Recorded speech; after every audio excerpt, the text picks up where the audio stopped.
ओम शांति। आज 24 जून 2021 की मातेश्वरी जी के महावाक्य।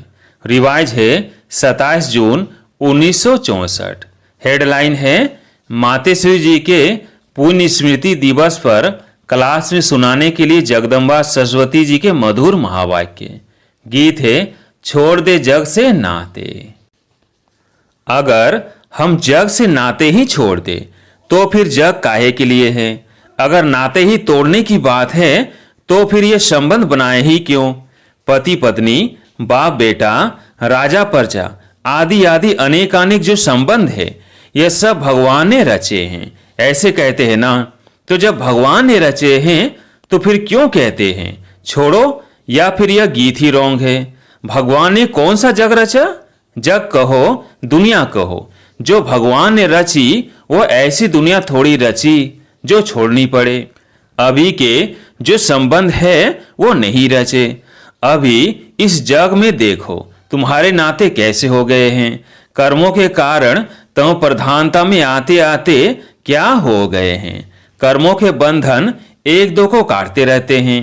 सभी नाते इस कर्म के हिसाब में तुम प्रधानता में आ करके एक दो को दुख देते और लेते रहते हैं। भगवान खुद कहते हैं मैंने तो तुम्हारे ये दुख के संबंध नहीं बनाए हैं। मैंने जो तुम्हारा संबंध जोड़ा था वो बंधन नहीं था। मैंने तुम्हारा श्रेष्ठ संबंध जोड़ा था, उसी संबंध में तुम सदा सुखी थे।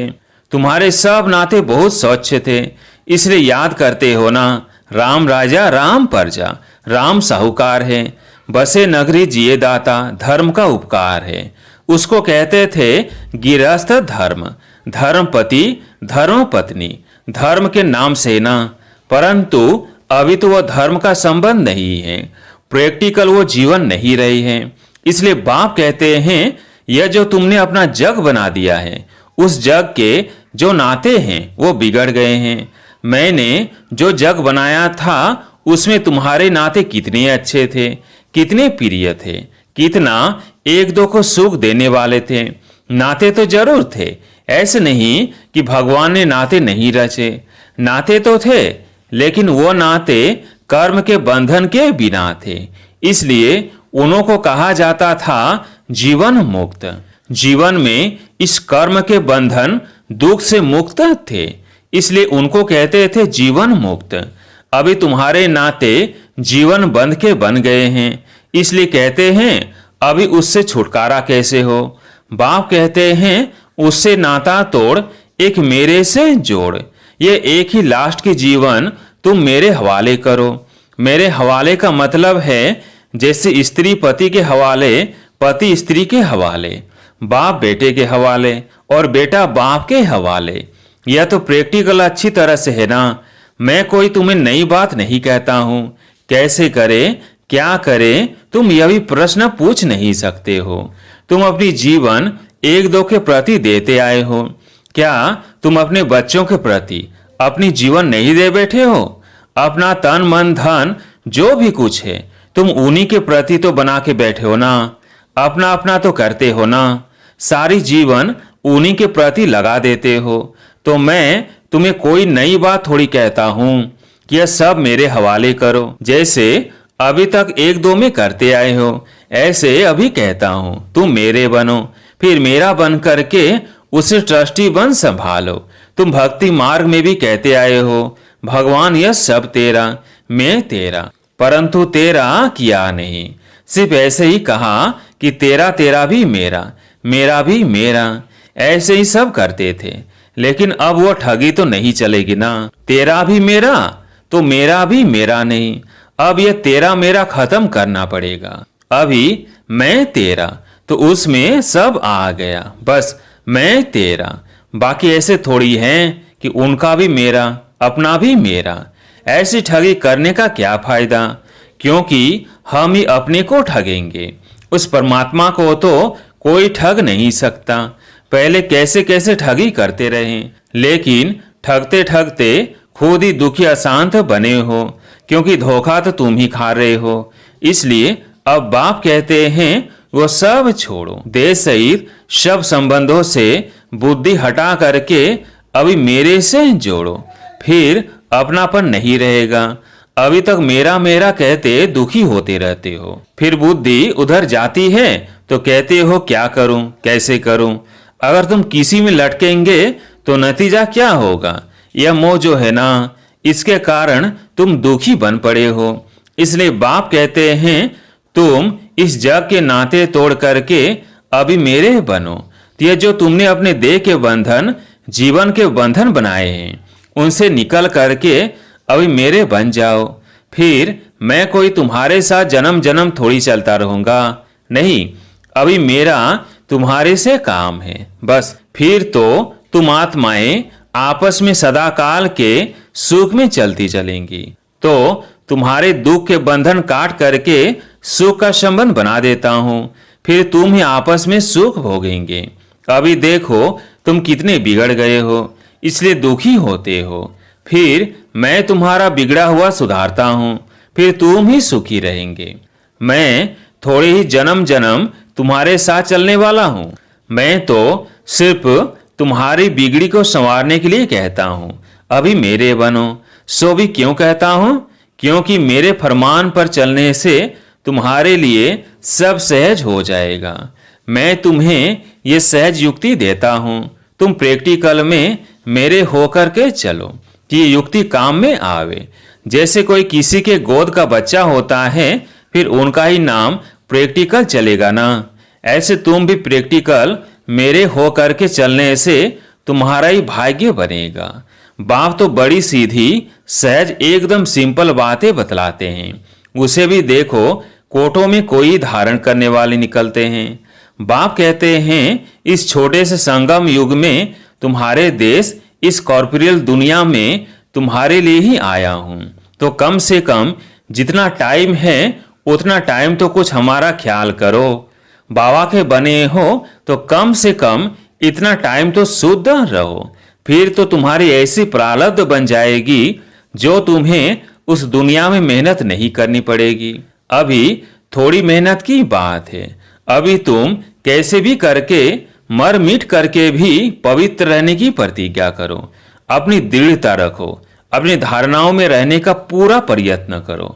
बाप तुम्हें साफ साफ बतलाते हैं तुम सिर्फ इतने थोड़े टाइम के लिए यह मेहनत करो। मैं तुम्हें और कोई मेहनत नहीं कराता हूं, तुम्हें जितना मिलता है उसकी भेंट में कोई मेहनत ही नहीं है। अभी घी के घड़े मत बनाओ, यह करूंगा वह करूंगा, दुनिया क्या कहेगी, वो क्या कहेंगे, अरे दुनिया क्या कहेगी, छोड़ दो इसे, अब यह दुनिया ही जाने वाली है। लेकिन उन विचारों को यह पता थोड़ी है, इसलिए बाप कहते हैं यह मत सोचो, अब तो मौत सामने खड़ा है। तुम इतना लंबा चौड़ा जो बनाकर बैठे हो यह सब वेस्टेज कर रहे हो। अभी बाप कहते हैं उस वेस्टेज को बचाओ। इस शरीर निर्वाह के लिए जितना चाहिए उतना भले करो, जितना तुम्हारा क्रिएशन के साथ हिसाब किताब है उतना करो। मैं कहाँ संभालूंगा, इसे तुमको ही संभालना है। जो जरूरी है वो तो तुमको फ्री करता हूँ, लेकिन अब ये जो एक्स्ट्रा रच रहे हो उसके लिए मना करता हूँ, क्योंकि अभी वो तो गिरना ही है। क्यों अपना फालतू समय गंवा रहे हो? इन फालतू के झंझटों से ही तुम दुखी हुए हो। उन झंझटों से तुम कैसे छूटो वही तो तुम्हें बतलाता हूँ। फिर भी बैठ करके अनेक बहाने लगाना यह कहाँ की रीति है।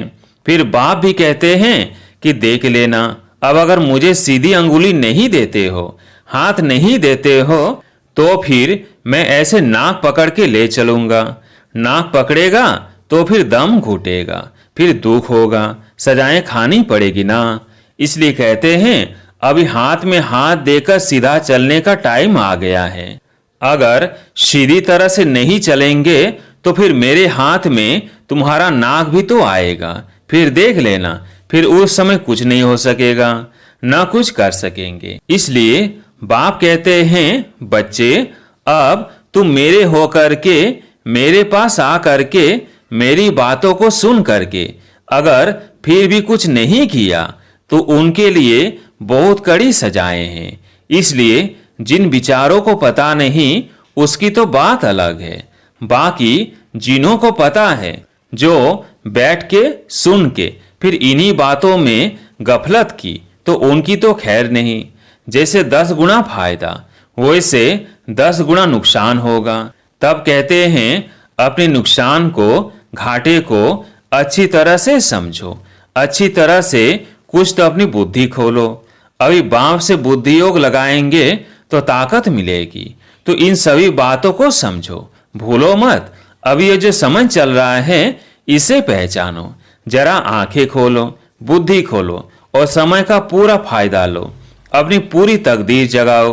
कहते भी हैं जैसा संग वैसा रंग होता है, इसलिए जिसमें अभी यह धारणा पूरी नहीं होगी तो माया के संग का रंग लग जाएगा। तब तो कहते हैं hear no evil, see no evil, talk no evil. कई ऐसे इविल से हैं जो यहाँ भी कईयों को छोड़ते नहीं हैं, फिर एक दो के संगदोष में आ जाते हैं। तो कहते हैं ऐसे संगदोष से बचे रहो। ऐसे मत समझो कि संगदोष बाहर है, यहाँ नहीं है। नहीं, यहाँ भी वो घूमते रहते हैं, क्योंकि उनका राज्य है ना। इसलिए बाप कहते हैं अच्छी तरह से कवच पहन कर रहो। कवच होगा तो उसकी गोली लगेगी नहीं। योग का ही कवच है, ज्ञान की तलवार है। इन सभी अस्त्र शस्त्रों को अपने पास अच्छी तरह से संभाल के रखो। कहते भी हैं जो करता है वो पाता है। ये तो भविष्य प्रारब्ध बनाने की बातें हैं। यहाँ तो प्रारब्ध नहीं भोगनी है ना। यहाँ तो कोई गुरु बन करके नहीं बैठना है। इसमें कोई मिसअंडरस्टैंड ना करे, इसलिए ये सब समझाया जाता है। तो ये सब बातें ध्यान में रख करके अपने को सेफ रखना है। यहाँ कोई खर्चे आदि की बात नहीं होनी चाहिए। अब ये सब खर्चा दूसरों के कल्याण अर्थ ही यूज करना है। एक एक पाई भी सब इसी कार्य में लगाना है। अच्छा, अब फिर सुनते हैं दूसरी मुरली। हेडलाइन, चढ़ती कला में जाना है तो अपने जीवन की सारी जवाबदारी उनके हाथ में समर्पण कर दो। बहुत मनुष्य ऐसा प्रश्न पूछते हैं, इतना ज्ञान सुनते हुए भी हमारी अवस्था आगे क्यों नहीं बढ़ती, आगे बढ़ने में रुकावट क्यों? अब यह समझानी उन्हों के प्रति दी जाती है जिन्होंने इस मार्ग में चलने का कदम रखा है, परंतु जब तक अपनी जीवन मन वाणी कर्म सहित सरेंडर कर इनका नहीं हुआ, तब तक वो अत्यंत सुख महसूस हो नहीं सकता।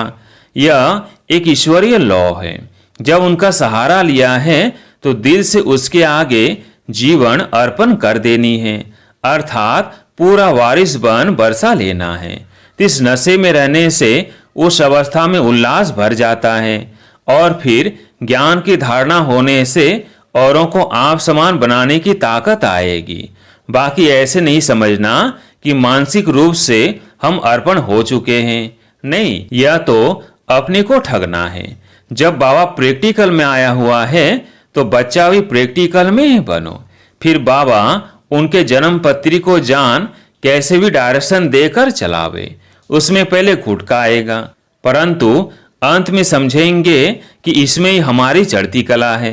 तो अपने जीवन की सारी जवाबदारी उनके हाथ में समर्पण करनी है। बाकी गुरु पिछाड़ी गुरु बन कोई उनकी गद्दी पर नहीं बैठना है। अब इन सभी बातों को बुद्धि में रखो, तब ये अवस्था ऊंची जा सकती है। अगर ऊंच नहीं चढ़ते हो तो जरूर अपनी ही दिल अथवा धारणा में कोई कालापन है। समझा? अच्छा, मीठे मीठे बच्चों को याद, प्यार और गुड मॉर्निंग। आज प्यारे मीठे बाबा का वरदान, अपने श्रेष्ठ स्वरूप व श्रेष्ठ नशे में स्थित रह अलौकिकता का अनुभव कराने वाले अंतर्मुखी भव। अपने श्रेष्ठ स्वरूप व श्रेष्ठ नशे में स्थित रह अलौकिकता का अनुभव कराने वाले अंतर्मुखी भव। जैसे सितारों के संगठन में विशेष सितारों की चमक दूर से ही न्यारी प्यारी लगती है, ऐसे आप सितारे साधारण आत्माओं के बीच में एक विशेष आत्मा दिखाई दो। साधारण रूप में होते असाधारण व अलौकिक स्थिति हो तो संगठन के बीच में अल्लाह लोग दिखाई पड़ेंगे। इसके लिए अंतर्मुखी बनकर फिर बाहर मुक्ता में आने का अभ्यास हो। सदैव अपने श्रेष्ठ स्वरूप व नशे में स्थित होकर नॉलेजफुल के साथ पावरफुल बनकर नॉलेज दो, तब अनेक आत्माओं को अनुभवी बना सकेंगे। स्लोगन: रावण की जायदाद साथ में रख ली तो दिल में दिलाराम ठहर नहीं सकता। रावण की जायदाद साथ में रख ली तो दिल में दिलाराम ठहर नहीं सकता। अच्छा, ओम शांति।